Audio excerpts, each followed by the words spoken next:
Assalamualaikum, apa kabar teman-teman semua? Semoga sehat selalu ya. Nah, pada video kali ini teman-teman ya, gue mau berbagi nih teman-teman ya, apa namanya, penyebab ya kerusakan pada alternator teman-teman ya. Jadi apa sih yang bisa nyebabin alternator mobil ini rusak atau enggak dinamo mobil ini rusak? Karena apa? Karena teman-teman ya, vital banget ya teman-teman ya, jajannya lumayan kalau alternator rusak. Ya untuk mobil gua aja nih Vios generasi pertama teman-teman ya, gua dapat copotan itu 800.000, itu pun tuker tambah teman-teman. Ya tuker tambah sama second ya teman-teman ya, bekas juga bukan baru ya. Dan waktu itu sempat mengalami tetap bermasalah juga ya, mungkin karena mekaniknya juga kurang pengetahuan ya. Dan gue juga waktu itu apa ya, emang nggak ada bengkel lain ya, karena di jalan ya, jadi gue juga repot teman-teman ya. Jadi teman-teman ya, ada beberapa penyebab alternator ini rusak teman-teman. Apa aja teman-teman kira-kira penyebabnya ya? Nah, penyebabnya teman-teman alternator rusak biasanya karena sabuk karet atau belt yang menghubungkan putaran mesin ke alternator mengalami pengenduran teman-teman. Ya, ini kan ada beltnya nih teman-teman nih. Ya, ini kan ketarik sampai sana tuh teman-teman. Ya, ini kan perputarannya saling mengaitkan teman-teman. Ya, kalau dia apa namanya, ada kendor teman-teman beltnya, otomatis putarannya juga tidak akan maksimal seperti itu teman-teman.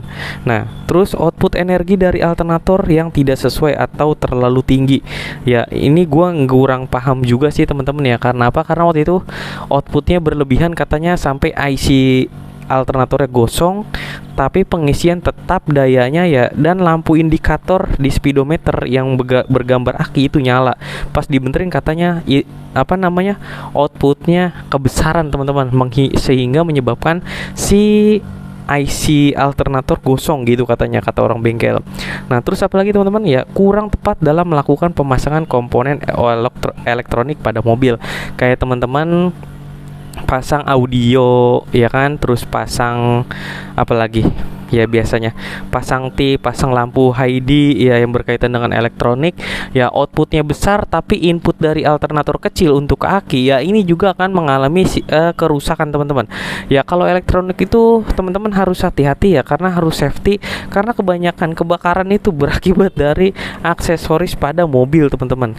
Seperti itu, aksesoris yang dipasang menggunakan bukan menggunakan alat seadanya, intinya asal terpasang ya. Misalnya kabelnya tidak sesuai dengan dayanya, seperti itu teman-teman ya. Jadi intinya kalau apa namanya, aksesoris mobil dipasang pada yang tepat ya teman-teman ya, keluaran daya, intinya input dan output harus sama teman-teman ya.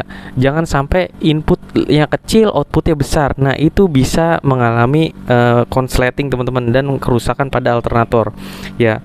Penggunaan elektronik kit yang tidak sesuai standar dan cenderung memiliki beban berat ya, seperti itu ya. Terus juga kontak karbon brush dan rotor mengalami slip, sehingga arus listrik yang keluar tidak stabil atau bahkan terhambat ya. Teman-teman mungkin pernah dengar kalau ininya berdencit cicit gitu ya, itu kemungkinan licin ya, sehingga perputaran alternator itu kurang apa namanya, dayanya jadi tidak maksimal ya. Gue pernah kadang-kadang pas gue nyalain AC ketika di jalan mau nanjat, terus mungkin berat bebannya, tiba-tiba dia berdencit. Bisa juga karena disebabkan pemasangan belt yang apa namanya, kendor teman-teman.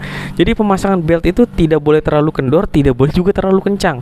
Kalau kencang nanti akan ngerusak, gue lupa namanya ya, pokoknya nanti lama-lama bisa ngerusak. Kalau kendor itu bisa nanti akan berdencit dan tidak memaksimalkan perputaran di alternator dan lainnya teman-teman. Mungkin itu dulu teman-teman video dari gue. Sampai ketemu di video selanjutnya. Wassalamualaikum warahmatullahi wabarakatuh.